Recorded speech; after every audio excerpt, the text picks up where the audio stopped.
बिस्मिल्लाहिर्रहमानिर्रहीम। अस्सलामुअलैकुम। आप देख रहे हैं नाउ न्यूज SD और मैं हूं आपकी मेजबान फायजा शाह। शामिल करते हैं आज की अहम खबरें।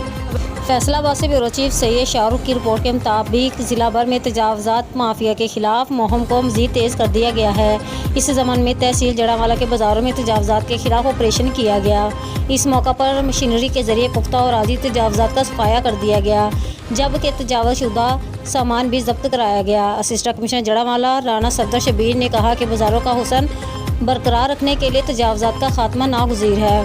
पैदल चलने वालों और ट्रैफिक के बिला तातील बहाव के लिए दुकानदार तजावजात कायम करने से बाज रहे।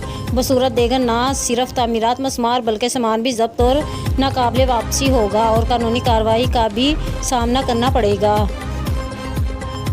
और अपडेट से बाखबर रहने के लिए देखते रहे नाउ न्यूज SD।